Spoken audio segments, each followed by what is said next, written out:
Vamos a presentar la entrevista con José Luis Asper, un economista realmente de nota, controversial y que además se ha dedicado y se dedica a la política. Ya sabemos que está postulado para el año próximo, pero vamos ya con Vicentín y la deuda en boca de José Luis Asper. Viendo que la Argentina finalmente parece que va a cerrar con los acreedores externos, que el viernes los grupos más importantes que le demandan a la Argentina presentaron una oferta y que en última instancia ya están al borde, subieron los mercados, otra vez es como que estamos salvando un escollo. Pero hay un fuerte reproche a Guzmán y al propio Fernández por la demora en cerrar este trato. ¿A vos qué te parece? ¿Cuál es tu impresión de eso? Bueno, ojalá que cerremos. No me voy a poner a pronosticar si cerramos o no cerramos, porque es una decisión muy, muy, muy política. Ojalá que cerremos. No tanto porque Argentina, por cerrar el acuerdo, vaya a lograr colocar mucha deuda externa, pero sí es importante cerrar el acuerdo, no solo para no tener una mancha más en el historial de los defaults, sino también porque para el sector privado se le complicaría mucho el financiamiento. El sector privado, no hay que olvidarse, tiene vencimiento de deuda externa por 16.000 millones de dólares. No es poca cosa. Y además las grandes compañías toman plata a una tasa muy diferente a la que toma la Argentina.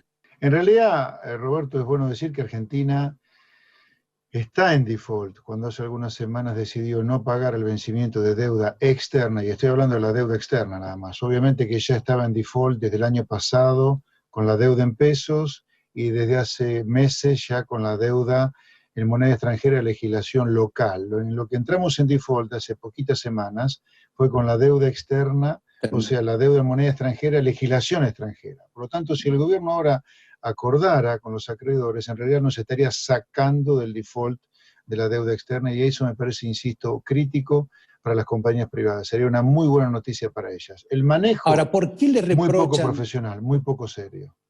¿Sí? ¿Pero debido a qué? Y muy poco serio, porque es poco serio ponerte a negociar con los acreedores extranjeros después de entrar en default. Vos deberías haber evitado entrar en default. No hay que olvidarse llevó como 7 meses. Bueno, podrían haber apurado el tranco y haber evitado entrar en default. No te olvides que por haber entrado en default, por ejemplo, se dispararon los seguros, los credit default swap, digamos que es un seguro de deuda entre privados, pero eso dejó una mancha no menor, te diría, no menor, que va a haber que levantar. Ahora, en ese aspecto, yo me acuerdo cuando fue la negociación de la deuda de Lavagna, Nielsen y obviamente los Kirchner, también se demoró mucho tiempo y sin embargo, ¿cuál es la diferencia entre una negociación y esta?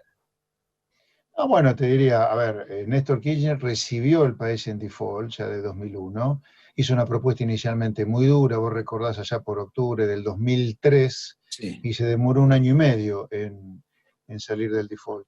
La diferencia, yo te diría, con respecto a aquella circunstancia y esta, no pasa en sí mismo por la negociación de la deuda, sino que pasa por el contexto, digamos, ¿no? O sea, aquel contexto era un contexto donde había una gran culpa en el primer mundo, una gran culpa de lo que el mundo había apoyado a la Argentina, al plan de convertibilidad que terminó en el desastre de 2001. Los commodities habían subido de manera muy fuerte a partir de fines de 2002. O sea, Argentina, aún en default, entre la gran culpa que tenía el primer mundo y la suba de los commodities, tuvo tasas de crecimiento espectaculares, cercanas al 10%. Tuvimos tasa de crecimiento chino en aquel entonces, en los primeros años del gobierno de Néstor Kirchner. Hoy la situación es diametralmente opuesta. Los precios de los commodities no están muy firmes ni muy altos, y por si fuera poco, el mundo está en una recesión no menor como consecuencia de la pandemia, y en Argentina directamente la cuarentena decidida por Fernández ha provocado un cráter. Por eso es tan importante salir del default, y por eso hubiera sido importante no entrar en default directamente. Está bien.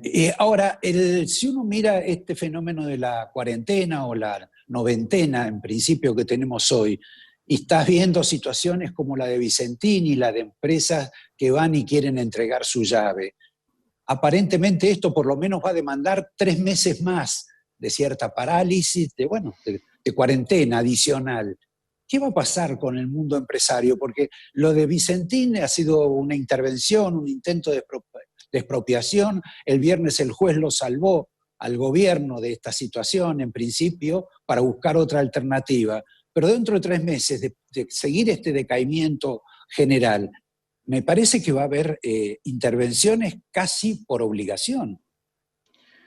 Bueno, coincido completamente con tu sensación, con tu diagnóstico. Yo creo que esta cuarentena salvaje decidida por el gobierno, fenómeno, te provocará probablemente el país con menos cantidad de muertos por coronavirus del mundo, pero va a provocar un derrumbe de la economía, un cráter económico de un tamaño donde si el gobierno se toma a pecho lo que hizo con Vicentín, pero tiene centenares de empresas para intervenir, porque la quiebra generalizada de sectores que va a haber es gigantesco. Argentina va a un proceso de quiebra generalizada, de recesión económica fenomenal, fenomenal, fenomenal, como pocas veces se ha visto. Yo creo que este año la economía va a caer más de lo que cayó en 2001-2002. 2001-2002 cayó, 2002 en realidad, casi 11%. Yo creo que este año la economía va a caer más que eso todavía.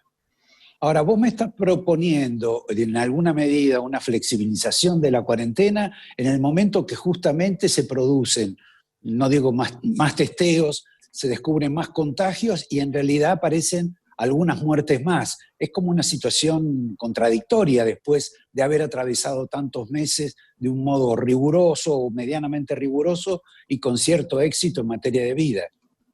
Bueno, yo creo que el gobierno ha hecho todo mal, te diría, con la cuarentena. Yo puedo asignarle algún crédito a haber logrado de los países con menos cantidad de muertos en el mundo por coronavirus, pero el derrumbe económico que ha provocado en Argentina es una cosa extravagante. En pocos países del mundo vas a ver la caída económica de la Argentina, lo cual es muy grave teniendo en cuenta que ya venía muy mal como consecuencia del colapso económico de Macri. Yo creo que acá, Roberto, hay una estrategia, típicamente kirchnerista de hacer épica de todo. El kirchnerismo está haciendo épica de la cuarentena y va a tratar de hacer épica de la recuperación económica. A ver, me explico. El kirchnerismo ya está construyendo su relato vinculado con la cuarentena.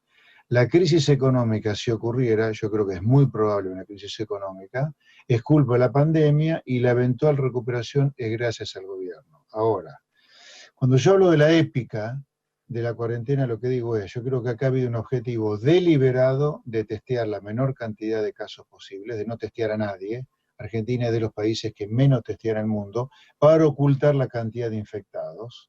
Y la única manera de, sin testear, no tener muchos contagiados es cuarentenar ad infinitum. Entonces, acá la decisión estratégica ha sido no testear y cuarentenar a todo el mundo para que no haya contagios. Pero ahora, vos me estás hablando de utilizar una suerte de cuarentena en la cual el gobierno reconoce, porque Ginés González García reconoció que no habían podido testear o que habían testeado muy poco, como una especie de estrategia política para permanecer y continuar en el poder. Es casi perverso. Sí, yo creo que sí, el kirchnerismo es perverso, sí, no tengo la menor duda que es perverso. Por eso digo, acá es más, cuando el jefe de gabinete dijo en estos días de informe en el Congreso que se viene un nuevo pacto con la sociedad, un nuevo contrato social, yo prendería las alarmas porque me parece que el intento es una economía o un país más cercano al chavismo que a la democracia republicana a la cual aspiramos el grueso de los argentinos. Yo creo que acá el cuarentenar se ha transformado en una estrategia, como te decía antes, para ocultar la cantidad de contagiados y al mismo tiempo poder gobernar por decreto, sin Congreso, sin justicia y fundamentalmente meterle terror a la sociedad con el virus para que la sociedad, al mismo tiempo que se está fundiendo económicamente, no tenga ningún problema en quedar encerrada en su casa. Una forma de pensamiento, Sebastián, bastante crítica, ¿no? Y nos queda todavía una segunda parte. Vemos la última parte de Esper y después del corte volvemos. Exactamente. Porque uno de pronto se indigna, no sé si con la intervención, pero fundamentalmente con el propósito de expropiación de Vicentín. Pero terminás como ayer, en una manifestación de la gente del campo, defendiendo a una empresa aprovechadora, que hizo infinidades y provocó una serie de situaciones anómalas, rayanas casi en el delito. Sí, claro. Obtuvo del propio Estado, con la participación del Estado, del Banco Nación, una multitud de créditos que ni a vos ni a mí nos los dan, y por supuesto al resto de la sociedad. Entonces, acá ya hay una perversión como de dos sectores políticos, sí, sin que uno se dé cuenta, y termina defendiendo lo que no quiere. No, por supuesto, a ver, en esto hay que ser preciso, hay que ser quirúrgico, te diría, aquellos argentinos de bien. Y vos y yo considero que vos y yo sin duda somos argentinos de bien. Pero son dos cosas diferentes. A ver, esta empresa estaba en concurso, hay un juez que entiende en el concurso, y si el juez entiende que ha habido corrupción en el otorgamiento de crédito de parte del Estado a través del Banco Nación, es el juez el que lo tiene que determinar. Es el juez el que tiene que decidir la intervención de la empresa si lo hubiera decidido. El Estado no tiene nada que hacer acá, nada que hacer. Ese es un punto, son dos puntos completamente diferentes. Sin duda que luce está grosero, pueril, de cuarta, hablemoslo claro, que uno de los principales sponsors del expresidente Macri aparezcan como los grandes favorecidos por los préstamos de dudosa justificación de parte del Banco Nación. Ese es un tema. Ahora, que eso amerite la intervención del Estado y una expropiación es una cosa ridícula. No hay manera de justificar. A ver, vos para expropiar tenés que declarar la empresa de utilidad pública. ¿Me quiere decir, Roberto, cuál es la utilidad pública que puede tener una empresa que muele soja? No, Mirá, por si bien supuesto. yo no estoy de acuerdo con ninguna estatización, ninguna, de empresas privadas, ponele la de YPF. Sí, es energía, no sé, es estratégica la energía en el país. Ahora, moler soja, si quiebra Vicentina en el peor de los casos, cosa que sería horrible, habrá otra empresa que va a tener ganas de moler soja, porque en el mundo que empieza a recuperarse después de la pandemia, va a haber una gran demanda de soja, de harina de soja, o de todos los productos que molía Vicentín, ¿me entendés? Sí, Incluso está hasta el claro. gobierno, si quería, podría haberle acercado propuestas de, bueno, que las cooperativas se hagan cargo de la empresa, pero yo te diría, acá había un juez que entendía en el concurso y no había ningún motivo para molestar a ese juez. La Argentina arregla con los acreedores, con los bonistas acreedores, Sí. sobre todo con los bonos que emitió Macri. No sé si va a ser tan fácil con los bonos que había emitido los Kirchner, pero digamos resuelve un problema de plata, 20 centavos de dólar más, 20 centavos de dólar menos, etcétera. Termina esa conversación, pero casi automáticamente viene otra, que es la del Club del París y la del Fondo Monetario Internacional. Ahí ya no solo hay plata para discutir, ahí lo que va a haber que discutir es la garantía de cómo vas a pagar, de qué es lo que vas a hacer para poderle pagar y seguir dentro del circuito que no es para nada virtuoso del Fondo Monetario, pero que te habilitó a tomar una deuda que se volvió impagable. Sí. Bueno, con el Fondo Monetario el gobierno ya ha dicho que pretende no pagarle nada por 3 años. No va a ser fácil, no va a ser fácil, sin un programa económico acordado con el Fondo Monetario después que salgamos del default con los bonistas de la deuda externa, acordar un programa. No, perdón, dejarle de pagar. Si el fondo te permite no pagarle 3 años, me parece que va a haber que acordar un programa, o al menos eso hoy es lo que luce como más probable. Me cuesta hoy verlo al Fondo Monetario que te diga alegremente, ok, no nos paguen nada por 3 años y hagan lo que quieran. Porque el Fondo Monetario, viste, vos lo sabes muy bien, no es que es un banco, sino que el Fondo Monetario son todos los países del mundo, o por lo menos los superavitarios, que están aportando plata para que Argentina haya recibido lo que recibió con Macri. No le va a ser fácil. Ahora, eso se contradice en alguna medida, porque vos vas a tener que mostrarle medidas de autoridad, cambios en algún sentido revolucionario, y vaya a saber lo que queda después del virus. Pero lo cierto es que eso no se condice con esta especie de nuevo contrato social del cual habló Cafiero, en realidad habló Cristina en el libro de ella, sinceramente, y repitió en algún momento el propio Fernández, que hasta incluso significa una modificación de la Constitución. Sí, por supuesto que no. A ver, lo que no se condice es, o lo que no va a ser fácil es, primero, el tema de no pagarle al fondo. Si el gobierno insiste en no pagarle por 3 años. No pagarle por 3 años al fondo, olvidémonos del contexto argentino, es difícil sin un programa económico con el fondo.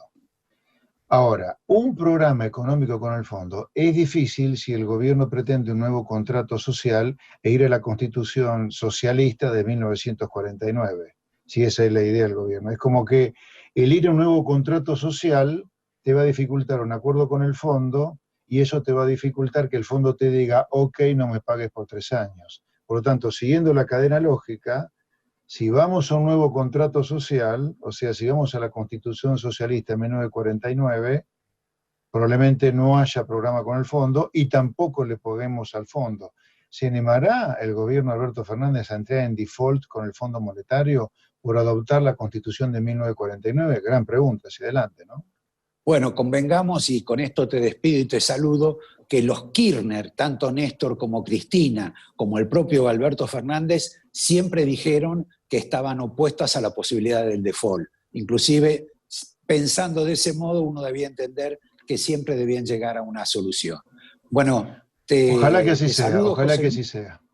Te saludo, te auguro buen deseo en tu carrera política, sobre todo si el año que viene te presentás para diputado por la provincia y Gracias. Nos volvemos a ver.